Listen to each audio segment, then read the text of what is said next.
What's up, everybody? It is the late afternoon show. It is your boy Tim. We always gotta let that beat drop. Hey! We're hitting that vibration this afternoon on the late afternoon show. I am super excited to have you guys on here with us. It is going to be a whole vibe tonight. It is going to be a whole vibe tonight. And I want you guys to let us know where you are meeting us from. So if you are on the East Coast, the West Coast, in the middle of the country, or if you're out of the country, please put in the chat. Let us know where you are joining us from. We want to see the reach that the late afternoon show is having. So put it in the comments. Let us know if you are joining us on Facebook. Let us know if you're joining us on LinkedIn. Let us know if you're joining us on YouTube. Type it in the chat. We would love to know. We have a heavy hitter guest tonight. Oh my gosh. I can't let you guys know how much heavyweight champion, guys. And so we want to be able to take your questions. So we haven't been able to do this in previous broadcasts as well as we would have liked. So put your question in right now in the chat. Put your question in the chat so that we can take it later on in the show when we have open Q&A with Bryan Leach, CEO of Ibotta. If you have a question for him, I don't know how often you guys get to talk to a CEO who's running $1 billion business. I said billion. You saw my lip flip?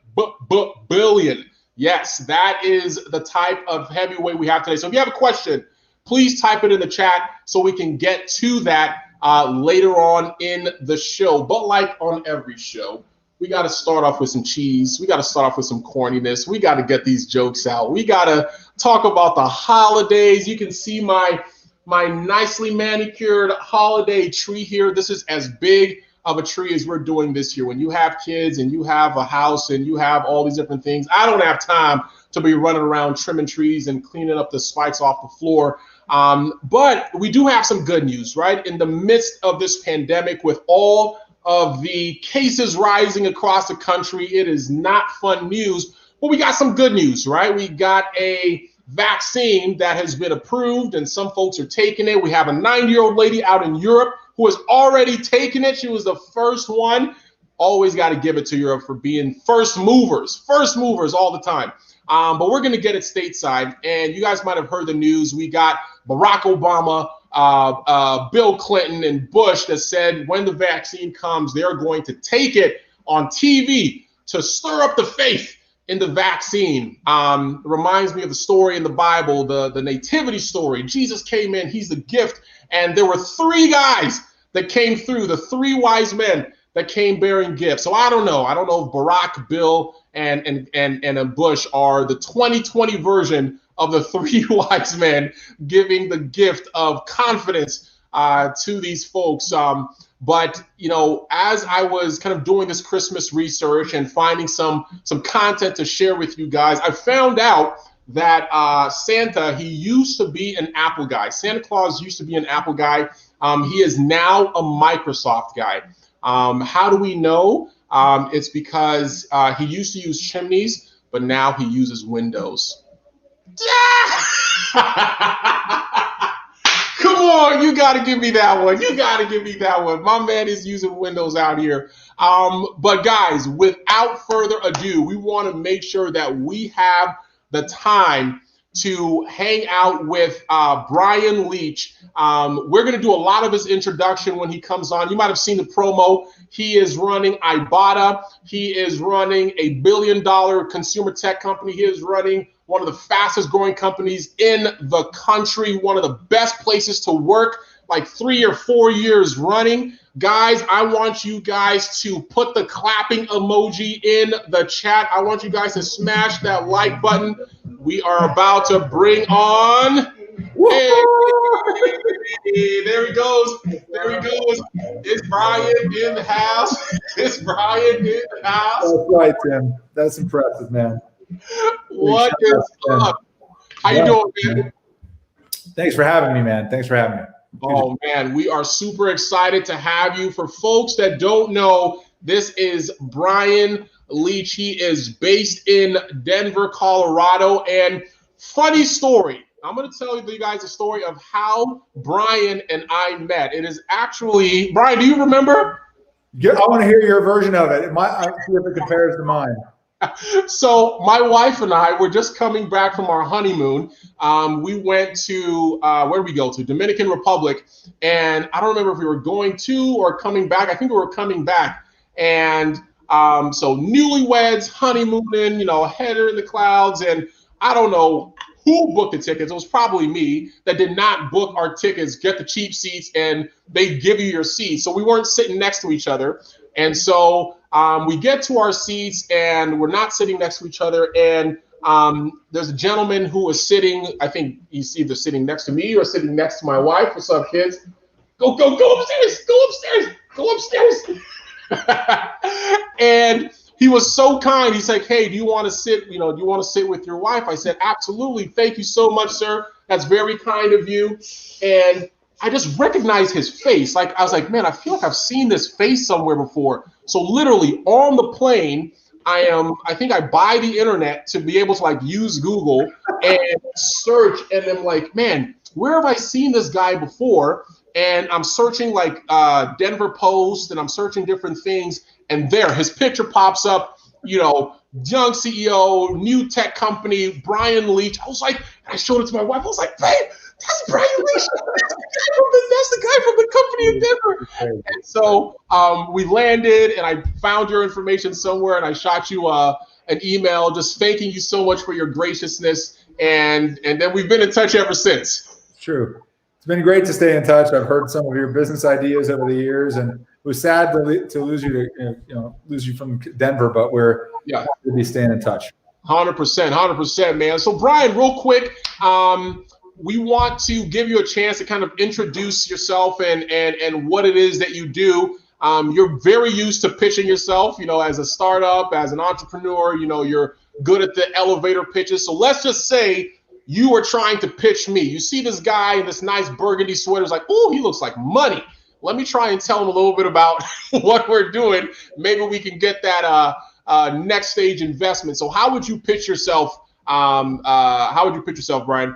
Yeah, look, I'm Bryan Leach. I'm the founder and CEO of Ibotta. We make a free app that pays people cash no matter what they buy in store or online. So we've given away almost $1 billion in cashback rewards. We give away $1 million a day. We're in the giving away money business. And the way we make it work is that we help brands like Coca-Cola, Unilever, General Mills, Anheuser-Busch sell their products by featuring them on our app. So you buy their product in store, online, and then we give you instant cash back you can take straight out into your bank account or PayPal or Venmo. And over the years, we've added more and more and more things you can buy. So you can get an Uber ride, you can book a flight, you can book groceries, you can do all sorts of stuff, and we give you cash back all in a single free app. Wow. I didn't know that you guys had extended to Uber and travel and things like that as well. Man, that kind of leads me to my next question. You guys have had a lot of success over the last few years, a bunch of different accolades for Ibotta. So tell us a little bit about some of the achievements that you guys have had, and then talk to us about where you are looking to grow the company in the next 5 to 10 years. Where are you guys going to be? Yeah, look, thanks for asking. The most important thing we've done this year is we gave away free Thanksgiving to 3.15 million Americans. So 1% of the entire U.S. population ate a free Thanksgiving meal that we gave them. Wow. The way it worked was you bought the 9 items, turkey, stuffing, gravy, mashed potatoes at Walmart or Walmart.com, and then we gave you 100% cash back. And that was the number 2 most Googled search term during the Thanksgiving holiday. 56 million Americans are grappling with food insecurity and have hunger issues, and we were able to show up with our partners, Coca-Cola, Butterball, Campbell Soup, Walmart, and provide free Thanksgiving at a time of great need for all these people. So wow. Our mission as a company is make every purchase rewarding, and this has been the most important year for our mission, and that's been the most impactful thing we've ever done. That is awesome. That is awesome. That is really a gift. It's not just a good company, but a good company doing good. and I appreciate you guys doing that. Where do you say you see the company in 2030? What does that look like for you guys? Well, we want to be the undisputed champion of rewards. Whether you're getting a reward on your credit card statement, cash back on your Discover card, American Express, whether you're getting a reward in your Walmart app or your Kroger app or on our app or anywhere else, we want to control the sourcing and distribution of that through a single network, a single ecosystem. We want to replace display ads, which don't tie out to sale, with performance-based marketing. So if you're an advertiser at Coca-Cola, instead of paying per impression for Google or Facebook or a television ad, you use our platform because we charge on a per sale basis and everything's done on a performance basis. So we want to be the undisputed leaders of rewards and performance marketing for the fast moving consumer goods industry worldwide.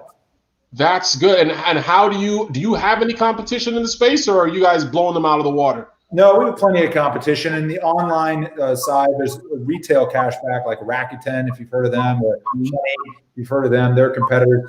And then on the consumer packaged goods side, we compete with a company called Quotient, which used to be called Coupons.com. Mm-hmm. We're definitely trying to put them all out of business, but we haven't quite gotten there yet. We're working. I've been seeing, I don't know, are you guys in the space where you can like add an extension to your your Google Chrome or your Safari or whatever, and it'll search? You guys are in that space too? Yeah, it's pretty rad. We just launched a browser extension on Google Chrome. It's free. You download it, and then you go to Walmart.com. It shows you 500 things you can buy and get cash back. You also get site-wide cash back at over 800 websites instantly. We're building that out, and that's going to be a big area of focus for us in the next year. That is awesome, dude. So I want to talk a little bit about your background, because you haven't always been, you weren't born a tech CEO, or were you born a tech CEO? I was not born a tech CEO. I wandered through the dark alleyway of being a lawyer. You were a lawyer. So how does a lawyer, first tell us what kind of law you were doing, and then how does one facilitate that transition from doing law as a practicing attorney into running a tech company? Yeah, I mean, good question.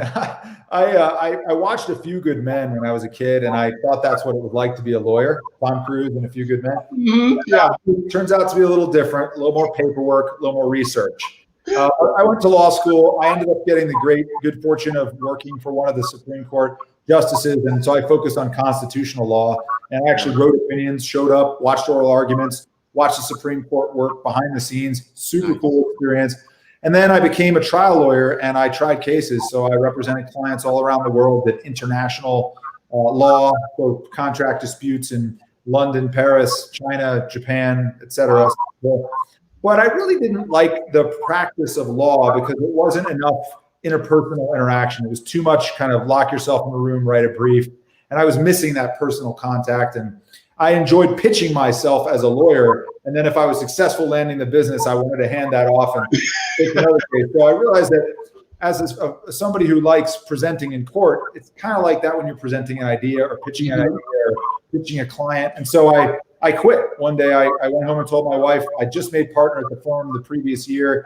I put 10 years into being a lawyer. I had a great trajectory. My firm was very generous to me and let me do a lot of cool stuff. And I just quit. I basically lived a double life while I developed the idea for Ibotta while trying to service my clients. And then one day I told the firm I was leaving, and I didn't go to business school. I didn't have any savings. I didn't have any technical ability. I didn't have a team. We didn't have a prototype. And my wife was sort of like, wait, what? That's a really questionable life choice. But to her credit, she was supportive, and awesome. I just kind of stumbled into it. Awesome. And so it sounded like, kind of reading your story and, understanding some of what you did was that it was based on a lot of relationships, right? So even though you may not have had the technical background or the business background or the finances, you were able to leverage some relationships. You're able to leverage what you are good at by way of, pitching and kind of telling your story. What was that transition like from, hey, I've quit my job, I'm thinking this is a really great idea, to, okay, now we're hiring people and we're launching stuff? Yeah, look, the very first step is just, you got to believe that you're not just a one-trick pony. Just because you specialize in something and you're getting paid for doing that, you're actually capable of a whole lot more things. You're much more creative than you think you are. You can learn a whole new industry, and you have to just sort of get past the idea that oh, I'm 35 and this is all I know how to do, right? So first you do that. Then you start talking about your idea to people who actually know how to translate ideas into reality.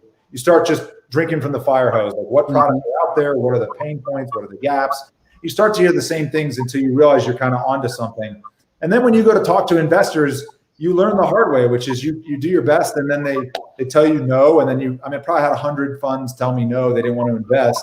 I raised money from 51 angel investors in my personal life. Not a single fund wanted to invest, not one.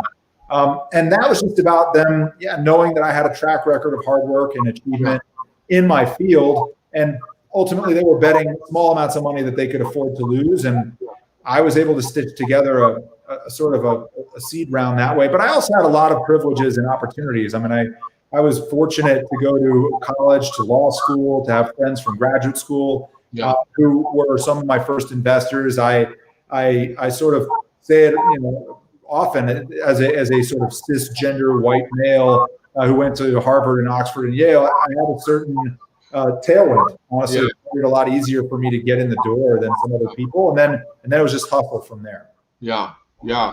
Dude, I appreciate you, kind of calling that out. And we'll talk a little bit about that on the back end of the show. And what we want to do for folks that are just joining us, this is the late afternoon show. We are joined by the CEO of Ibotta, co-founder, CEO of Ibotta, Bryan Leach, who is chatting with us, giving us a little bit of history of his company, some of the amazing things that they're doing, feeding millions of families this holiday season. That is just unheard of, and that a company is really leading the way. A tech company, right? There's a tech company that does, all these things on a digital side, but they're actually tangibly helping the community as well. So we definitely appreciate that. But we want to play a game. We're going to play a game with our guests, and it is called Two Truths and a Lie. So 2 truths and a lie. We're going to learn a little bit about Bryan, and we got some swagnets here. So for folks that are joining us and are going to be playing our game, we have you type in your answer in the chat. So Bryan is going to give you 3 statements.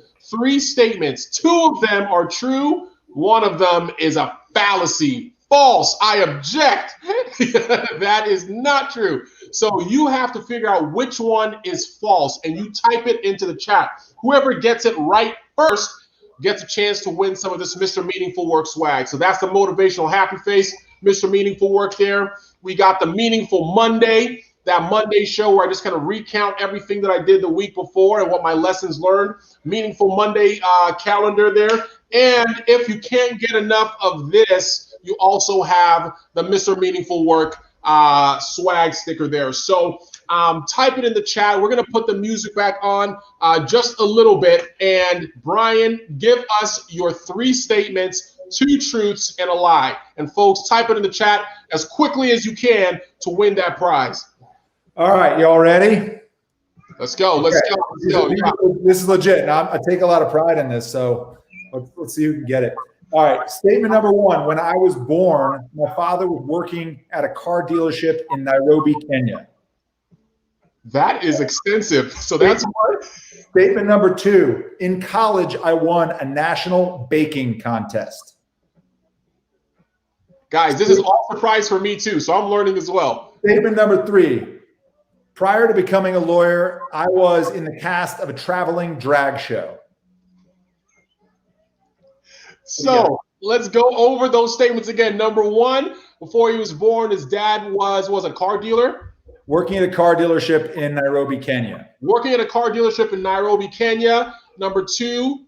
In college, I won a national baking contest. Won a baking college in college. And number 3. Prior to becoming a lawyer, I was in the cast of a traveling drag show. The cast of a traveling lie. So somebody is saying no on the baking contest. Let's see. Let's get some more. I am very, very curious to hear which one of these. I have a hunch of which one I think it is. And you have a very good poker face, man. You are not giving anything away. That's good. I don't want to mess the game up, man. I don't want to mess the game up. Oh, we got somebody else said, I think number 3 is a lie. Francis does not think that you were in a traveling drag show. We'll give it a few more seconds. Come on, Anybody Frank. else want to guess which one of these is the lie? Was his dad a car dealer in Nairobi? Did he win a national baking contest while in college? Or was he part of a traveling drag, what was it? What do they call it? Drag show? Drag thing? Competition? All right, so we'll give it 5, 4, 3, 2, 1. All right, Bryan, tell us which one was the falsehood. The falsehood was that in college I won a national baking contest. So he did not. So he did not win a college baking contest. Tell us about your pre-law drag days. Yeah, I was in the show called the Hasty Pudding Theatricals, which is a really old tradition at Harvard where you dress up in drag and you perform, and there's a kick line, and then you travel to New York and Bermuda it's like a semi-professional theater company. So I was sort of an amateur actor. Nice. You went to Bermuda. I've been to Bermuda before. Those are some of the beautifulest, pinkest, shallowest beaches I've ever been to. That is awesome. And your dad was in Nairobi, Kenya? Yeah, I was born in Nairobi. My dad was working as an accountant at a car dealership at DP Dobie in downtown Nairobi. My sister and I were born in Nairobi and moved to the States when I was about 4 or 5 years old. So you African just like me. That's right, man. You African just like me. I love that. I love that. So we're going to jump into our second line of questioning. And one of the things that I have been exploring over the course of this year is the idea of meaningful work, right? The exploration of what is meaningful work? How do you apply meaningful work practices to your activities, whether you are an entrepreneur, an employee, or just an enthusiast? You're just excited about a particular area. And I try to talk to different folks at varying levels of accomplishment and success to kind of understand what their idea of meaningful work is. So I would love to learn from you, Bryan. How would you define meaningful work? Yeah, I think there's a couple different ways I've thought about this. One of them is, what is the ultimate impact of the work we do? So there's just giving away 1% of the American population is eating a Thanksgiving meal that you help provide. That's meaningful because the impact it has on their lives, helping people pay back their student debt, pay off their medical bills, afford their rent, put food on the table. That's like a moral relevance. There's a social relevance. But then there's day-to-day, what do I enjoy and find meaningful in my own function? And for me, watching, creating a consumer experience on a mobile app and watching it come to life, something that was on a whiteboard, and then it was a clickable prototype, and then it ultimately was a test flight build, and then it was in the app store, and then you can show it to somebody, and you're at an opportunity to show someone the concrete work you did. When I was a lawyer, I struggled with that. I'd go to a cocktail party or a holiday party. What do you do? And you're like, oh yeah, I'm a lawyer, but I do kind of interesting work, and I write these briefs. And it's like, yeah, whatever, dude. Whatever, man. But being somebody who creates something is like, oh, actually, look, this is what I do. I built this thing. It's meaningful to me because it's like something you built with your mind and your creativity that you can touch and feel and experience. Yeah, that's awesome. That's awesome. And the idea that it's about community impact. I think that's one of the themes that I've learned in some of my other interactions, is that meaningfulness comes from how well are you able to impact those around you? How much value are you able to add to those around you? And it sounds like that is something that you are doing as you lead your organization. So this is, coming from a personal passion of yours for impacting lives. Now the company is able to be a part of that, and and lives and families are benefiting. If you were, so you work for some really, really cool people. I mean, we were talking about the justice that you worked with, some really high profile folks, but if you were to be an assistant or a apprentice to anybody, dead or alive, who would that be? Wow, dead or alive. That's anybody. I'd probably go with Lin-Manuel Miranda, because to me, the process of creating music is a really cool creative process. And I watched the backstory of how he wrote Hamilton, and collaborated with the people who arranged the music and then came up with the narrative and the lyrics. And just watching a creative genius like that come up with an album, or whether it's the soundtrack to Moana or Hamilton, I would really dig being around and just in the room, like permission to be in the room while that magic is happening, that collaboration is happening. Have you ever tried like screenwriting or playwriting or anything like that? Have you tried? No, I've never tried screenwriting or playwriting. It seems really, really hard. Yeah. my abilities as a creative writer are close to zero, I'm afraid. But I like to have other outlets for my creativity. Yeah, no worries, no worries. Well, man, as we wrap up our show this evening, I want to ask you if you have any advice. So you mentioned something at the top when you were kind of describing yourself that I wanted to touch on. So there are, very real kind of advantages and disadvantages that are kind of in the country. And so you would name some of the things of, hey, I can recognize who I am, what I am, and some of the advantages that I had in being successful. Obviously, there's a lot of hard work and dedication and relationship building, and like there's still a lot of grit that you had to do it. But what advice would you give to folks who may not have the same advantages that you may have had in kind of achieving their dreams and kind of getting their dreams to the next level? Yeah, it's a great question. I think the first thing you want to do is reach out to somebody who wants to help you get to the next rung or plug that gap, help you learn how to raise money, learn how to put together a pitch deck. And even if you don't have them in your personal network, if someone were to write me and say, look, I haven't had these advantages, but I have this great idea, could I have 15 minutes of your time? I very often will say yes, especially if I feel like that person is from a background that doesn't look like mine or doesn't have the same degree of privileges or head starts. I think the other thing is you just got to work with what you got, what you know. If you've got expertise in an area, then run with that. For me, I did not have any technical ability. I did not have any money. I did not go to business school. I did not know how to build a business model, but I was good at standing and delivering because I was an actor. I was a trial lawyer. And so I went with that. And then I surrounded myself with other people who could teach me all the other stuff. I never built a mobile app. I barely even used a mobile app before I started Ibotta. So you got to kind of have enough self-awareness to know where you're strong, where your gaps are. And then you just got to start asking people to be your mentor until you find somebody that's like, all right, this person's putting in the work. I will spend a period of time educating them. And then you got to read and spend time on your own trying to get smarter about things. But it's not a level playing field. And I know that. And I think that the best you can do is work what you have and reach out to people. Yeah, I love that. It's very practical advice and advice that I have definitely taken.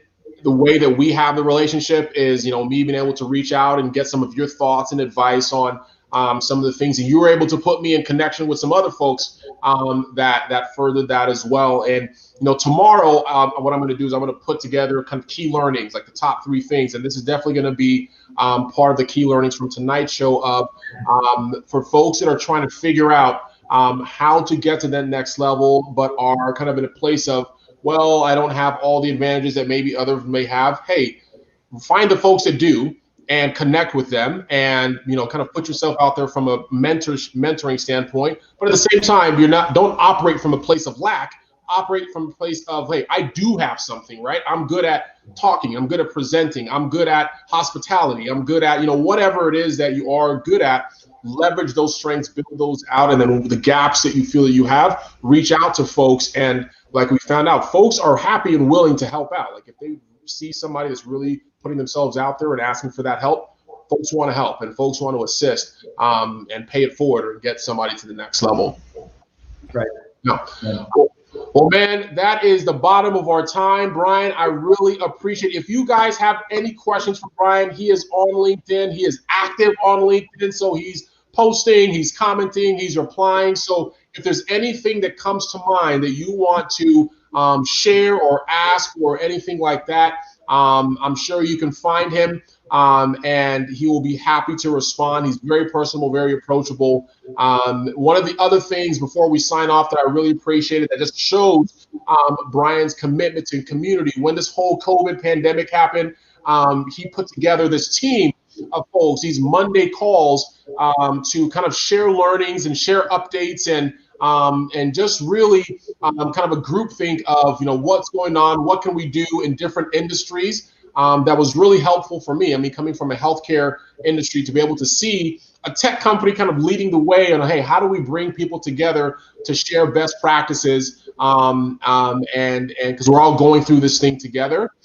It was really, really inspirational for me, and just another testament of the good work and the values that Ibotta have. So thanks for that, Bryan, man.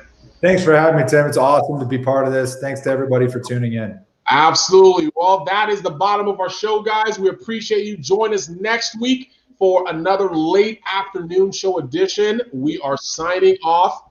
Good night. All right.